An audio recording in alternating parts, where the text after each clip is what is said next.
l'Europe est en train de perdre la guerre en Ukraine. Tu comprends? Elle va perdre. Et quand ça va s'annoncer là, quand on va officialiser qu'ils ont perdu, ça veut dire qu'est-ce qui les retombées, ça sera quoi? Ça sera que les prix vont encore s'envoler ici. La vie chère. Déjà, la vie est déjà chère. Tu comprends? Parce que c'est en train de financer la guerre en bas. Et ça, non, laisse-moi, je vais arriver à l'Afrique. Donc, la vie sera encore doublement chère ici. Et je ne suis même pas sûr que ceux qui idéalisent là, les pensions retraite, on va leur donner ça en tant que noir. Ça, c'est dingue. De deux, ceux qui disent que non, oui, ma fille va travailler à côté, j'ai acheté la maison, elle travaille à côté, l'entreprise, ça va fermer. Et ta fille sera obligée de se déplacer pour aller en Australie. Non, mais Greenman, il doit écrire des scénarios catastrophes pour le cinéma. Je n'ai jamais vu un gars comme ça. Pour revenir, juste 2 secondes, je chute. Pour dire quoi? Moi, ici, c'est dans un quartier où il y a une maman là de 85. Encore, on a dit que oui, à 85, tu as encore la force et tout. Je dis que je passe dans le quartier. La maman me suit pour parler avec moi. Parce qu'il n'y a personne pour parler. Dans la vie sociale, il n'y a pas d'avis social. Il n'y a personne avec qui elle va parler. Elle te suit partout pour venir parler avec toi. Je dis, je n'ai pas le temps, maman. Il n'y a pas d'avis social. Les seuls. Les enfants sont partis et tout. Et pour dire donc à la jeune génération que faites attention. Moi, je ne parle pas aux vieux de 40 ans, 50 ans qui sont venus en Europe à 40 ans, 50 ans. Ils ont déjà échoué. Je vais être clair là-dessus. Parce que l'Europe va les piéger. Moi, je parle aux jeunes, je m'adresse aux jeunes qui sont dans le panel, qui ont 20 ans, qui sont venus étudier ou bien qui sont venus chercher, de commencer déjà à préparer le retour. Parce que l'Afrique n'est pas facile. Je n'ai pas dit, monsieur Alex, que l'Afrique est facile. Ah, là, tu parles bien. Là, oui, on s'entend. l'Afrique n'est pas facile. Donc, il faut avoir un plan. Il faut commencer dès que tu es jeune, dès que tu mets tes pieds en Europe. Et c'est pour ça que nous sommes là. Pour déjà orienter les jeunes, donner les idées aux jeunes que, toi qui viens d'arriver en Europe là, faites attention, ne prends pas les crédits, ne fais pas la vie de boss et tout. Voici les idées que tu peux mettre en place pour pouvoir créer ton environnement en Afrique où tu vas vivre paisiblement. On est là pour sensibiliser les gens. Vous comprenez, pas pour les noyer. Parce que les données économiques en Europe, ça va péter. Je vous dis une vérité, je parle de trucs économiques. Mais Greenman, vous êtes quand même d'accord. Vous pensez que tous les Africains en Europe peuvent retourner en Afrique? Ils peuvent pas. S'ils sont préparés, oui. Si tu n'es pas préparé, tu ne vas pas retourner. Je suis désolé. Si tu n'es pas préparé, tu ne vas pas retourner. Mais si tu es préparé, et tu vas retourner, et tu vas vivre ta meilleure vie. À 60 ans, non, Karine, par contre, Karine, 60 ans là, moi je trouve que c'est pas un problème parce que tu sais quoi, regarde, regardez par exemple les Blancs ou bien d'autres, quand ils quittent la France ou bien tu peux aller dans d'autres pays là, des fois ils sont à leur retraite, ça les empêche pas d'y aller en fait. Donc, moi je pense que l'âge. Pour aller où en Afrique? Oui, il y en a qui partent à leur retraite. Mais l'Afrique pour eux, c'est comme la terre promise. C'est pas le même cas, en fait. Même ailleurs, en fait, des fois même, ils changent de vie carrément. Ils vont... En fait, tout dépend de ce que tu as construit. C'est pour ça que, comme a dit Greenman, ce que dit Greenman est très intéressant et c'est vrai. Ça veut dire que si tu as bien construit, tout dépend de comment tu as construit ta vie ici pour préparer ta retraite. Parce que eux, forcément, ils ont tout préparé. Justement, Alex, vous avez raison. Ce qu'il est en train de dire, c'est que on parle des gens, on parle des vieux. Les vieux dont vous parlez 60, 70 ans, les Français, là, ils ont déjà travaillé par le passé, pendant des époques où on n'était même pas encore ici. Donc, ils prennent déjà leur retraite. Mais on parle des... Hein, tu dis? Oui, c'est différent. Voilà, on parle de maintenant avec la situation. On n'est même pas sûr que on parle de nous autres, on aura la retraite. C'est ça qui fait réfléchir, en fait. Et donc, dans ce cas, comment il faut faire? Parce qu'il faut tenir compte. Il ne faut pas seulement dire, oui, il faut tenir compte des données économiques, comme Greenman a dit, de tout ça compte. C'est ça qui vous avez la facture de gaz actuellement. Vous croyez que ça va baisser? Je ne sais pas si vous payez la facture. Hein? Regardez la facture de gaz, comment c'est. Ou bien vous êtes dans les maisons sociales. Regardez la facture de gaz, comment c'est. Et vous croyez que ça va vous louper quand vous serez vieux? Ça ne va pas vous louper. Hein? Ça va augmenter. Et vous croyez que les amendes que vous prenez là, et tout, qui réussit à payer ça? Tous les amendes que vous prenez de trains, de voitures et tout ça. Donc, tu crois que tu vas réussir à payer tout ça avec la vie actuelle, si? Il faut vous poser des questions. Hein? Autre chose, il y a ce qu'on appelle l'asta en Italie et en France, on appelle ça les trucs de vente aux enchères. Là. Les maisons des gens qu'on arrache ici, on met aux enchères. Donc, vous croyez que c'était des idiots? Vous croyez que c'était des imbéciles? Pas forcément. Hein? C'est parce qu'à un moment donné, ils étaient débordés par la vie. L'économie était élevée, ils n'ont pas pu rembourser leur crédit. Étant donné que nous, on prend la maison à crédit. Il faut le dire. C'est le crédit qu'on prend. C'est pas que tu retires en cash, tu payes. Non. Tu prends le crédit que tu as payé sur 30 ans. Et si tu rates ta traite, ça se passe comment? On peut te mettre dehors. Enfin, ben, la maison aux enchères. Donc, il faut penser à tout ça avec les données économiques actuelles. C'est de ça qu'il s'agit. Et on est là pour sensibiliser les jeunes. Je ne suis pas là pour parler des 40, 50 ils ont déjà raté. Je ne parle pas d'eux. Je parle des jeunes.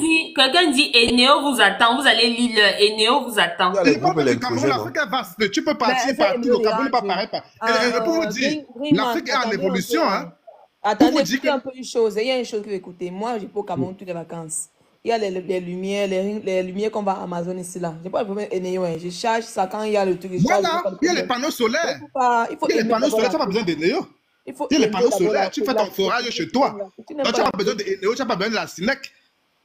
Donc arrêtez, l'Afrique est en train d'évoluer, mes amis. L'Afrique n'est pas en train de rester sur place. L'Europe est en train de descendre et l'Afrique est en train d'évoluer. L'Afrique est en train de prendre des trucs. C'est tellement en croissance, alors que l'Europe est en décroissance. Donc il faut penser, je parle de l'économie. Croissance, c'est frère en plus, Griman. Et le frère a parfaitement raison parce que le sujet vraiment est très important pour conscientiser nous les jeunes. Voilà, comme il a parlé de la tranche d'âge, parce que vrai, la majeure partie des jeunes, lorsqu'ils arrivent en Europe, ils veulent déjà faire une vie au niveau de l'Européen. Donc ils s'en foutent parfaitement de l'Afrique. Il fait une vie au niveau de l'Européen et là, ça devient plus compliqué.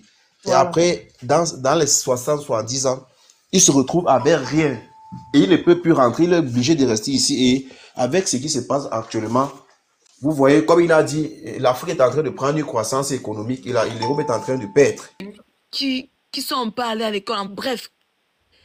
Pour eux, quand ils regardent, ils voient l'avenir, c'est en Afrique. Même ici, en Europe, eux, ils le disent. Parce que l'Afrique est encore en voie de développement et c'est maintenant que quelqu'un peut vraiment... C'est vrai qu'on m'a dit non, la politique, c'est pas bon, il y a tellement de défauts. C'est maintenant qu'on peut faire quelque chose. Ceux qui vont faire, ceux qui vont réaliser maintenant sont ceux-là qui vont profiter, un peu comme ici en Europe. Quand vous allez voir peut-être les L'Oréal, quand vous suivez un peu les histoires des grands agriculteurs ici, là, c'est la période de la guerre, après la guerre mondiale, la famine et tout. C'est pendant cette période qu'ils sont enrichis. C'est quand la guerre est finie et tout, quand le pays est devenu stable, qu'ils ont commencé à s'éclore. Et c'est la même chose qu'en Afrique maintenant. Donc, on est en train de voir les défauts, les côtés négatifs. Or, c'est dans ce côté négatif, dans cette saleté-là, que quelqu'un peut ramasser sa petite... Ça peut faire son petit truc. Justement, Karine, merci. Quand les choses seront en règle, les terrains qu'on a achetés hier, je prends l'exemple, c'est à lundi par exemple, les terrains qu'on a achetés, moi je parle pour moi, qu'on a acheté à 20 000 le mètre carré, aujourd'hui c'est 85 000 francs le mètre carré. Donc pour dire, c'est maintenant que nous les Africains, on doit faire quelque chose parce qu'aujourd'hui, comme vous avez en Afrique, ce sont les Chinois, les Asiatiques, les Pakistanais, bref, les Européens sont eux qui sont en train de profiter. Pendant que nous, là, on a encore dit non, en Europe, on a encore de se focaliser sur l'Europe, sur les salaires de 1 500 €, 1 700 €. On oublie que moi, j'ai commencé à travailler en Europe à 29 ans, 30 ans. Donc, moi, la regrette pour moi, là, c'est mort. C'est mort. C'est mort. Ah, je ne peux pas travailler à 60 ans ici, avec le froid. Moi, j'ai déjà mal au dos, mes os me font déjà mal. Donc, du coup, pour dire c'est mort. Donc, je dois me battre comme je suis encore jeune. Chercher à avoir ma part dans mon pays où je vais rentrer chez moi. Vraiment être à l'aise avec même mes enfants si possible. Parce que mes enfants, Karine, tu as raison. Tu as raison. Non, je préfère qu'ils vivent en Afrique. Je trouve déjà que le sujet il est très, très intéressant. Malheureusement, il y en a qui n'écoutent pas, en fait. Mais bon, après, il y a des légos aussi qui se mènent un peu. Alors, moi, je vais quand même répondre à ce que j'ai entendu par rapport au sujet. Moi, je pense que un Africain conscient ne peut pas rester en Europe pour les simples bonnes raisons que ceux qui sont arrivés en Europe, si vous ne le saviez pas, si vous êtes arrivé en Europe, que vous avez plus de 25 ans, et en venant d'Afrique, en fait, vous ne pouvez pas toucher la retraite ici. Donc, vous allez travailler jusqu'à votre mort. Ça, c'est des faits. Et de deux, la France, par exemple, elle est en train d'être en faillite. C'est-à-dire que là, le déficit était de 5,5%. Ce qui veut dire quoi? Ce qui veut dire qu'en gros, il suffisait juste 5% de plus. Si ça arrivait à 6%, le pays allait tomber en faillite. Et ça allait être comme la Grèce. Donc, pour ceux qui ne comprennent pas, en gros, il faut savoir que l'Afrique, c'est l'avenir. Et ce n'est pas que dans le fantasme. Donc, si vous n'anticipez pas les choses, quand vous allez aller là-bas, vous serez en retard de tout ce que les autres auraient fait avant. Ça, c'est vrai. Donc, en gros, quand je dis ça, sincèrement, même en immobilier, hein, parce que des fois, j'ai entendu parler d'immobilier, l'immobilier a baissé de 60%. Donc, si vous achetez quelque chose actuellement, là, en Europe, je dis bien en Europe, en fait, il sera saisi par l'État. Ça, c'est des faits. Donc, en gros, la solution, c'est au lieu de donner des conseils dans le sens où les gens ils doivent comprendre, mais en fait, on fait tout le temps diversion, on parle de tout et de rien. Moi, je vous parle des faits, là. Je ne parle pas des choses que je ne sais pas. Moi, ça fait plus de 25 ans que je vis en Europe, en France précisément. Mais moi, j'ai plus envie parce que, j'ai perdu le goût de la sensibilité de certaines choses. De deux, moi, je trouve que être entrepreneur, comme j'ai entendu tout à l'heure, ne pas être stressant. Moi, je passe des nuits blanches. Je passe 3 jours sans dormir. Et quelqu'un vient me dire qu'en gros, être entrepreneur en France, c'est facile. Mais non, pas du tout. Là, il faut gérer plus de 3 clients. Il y en a qui veulent pas payer. Tu dois courir derrière les gens. C'est plus que tout, quoi. Il faut arrêter, quoi. À moins que vous fassiez des entrepreneuriats où vous restez à la maison, vous faites semblant d'être entrepreneur. Mais dans les faits, où moi je gère entre 6 nacelles, je ne sais pas combien de gars. Non. Tu as tout le temps des appels, le téléphone n'arrête pas de sonner. Ça, c'est des faits, là. Moi, je vous parle des faits. Et moi, de cette vie-là, moi, je vous le dis comme je l'entends. Ceux qui restent ici, en fait, ils vont le regretter amèrement parce que vous allez voir le vrai racisme dans le sens où tous les gens qui sont d'origine étrangère ne toucheront plus rien. Ils feront tout pour que les gens s'en aillent. Ça, c'est des faits. Et de deux, vu que vous n'aurez pas cotisé assez, en gros, vous serez utilisé comme, comme de la chair à canon, je ne sais pas, mais des trucs que vous n'avez même pas idée.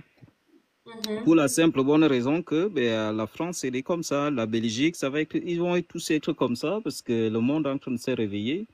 Et quand on regarde la géopolitique, moi, je pense que c'est maintenant. Alors, je vais chuter par là. Quand vous allez en Afrique, vous n'êtes pas obligé d'aller que dans le pays dans lequel vous êtes venu. Hein.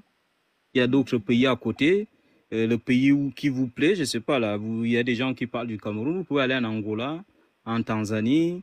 Vous allez là-bas, il n'y a personne qui va vous dire que vous n'êtes pas africain. Et vous ferez tout ce que vous voulez comme vous avez envie. Donc, vous n'êtes pas obligé. Et si vous voulez, même la famille qui est installée au pays, vous pouvez les amener. Si vous avez assez d'économies, si vous avez 200 000 euros, vous allez dans ces pays-là, vous construisez quelque chose et vous vivez une belle vie. Donc, s'il vous plaît, il faut que ça soit constructif quand vous parlez, parce que des fois, c'est intéressant d'entendre les gens qui parlent des faits, mais voilà, il faut arrêter aussi de blaguer, quoi. Voilà. Moi, je voulais juste intervenir pour vous dire ça, parce que c'est intéressant le sujet. Donc, je continue à vous écouter. Merci, Kevin. Oui, merci, monsieur Kemi. Ça se voit que vous êtes bien informé et que vous avez aussi de l'expérience quand même. Vous êtes surtout bien informé. Donc, il faut vous informer, les amis. Ne vivons pas juste pour vivre. Informons-nous, suivons la géopolitique, voyons comment la politique change en Afrique, en Europe. Tout ça, ça aide à prendre les décisions, en fait.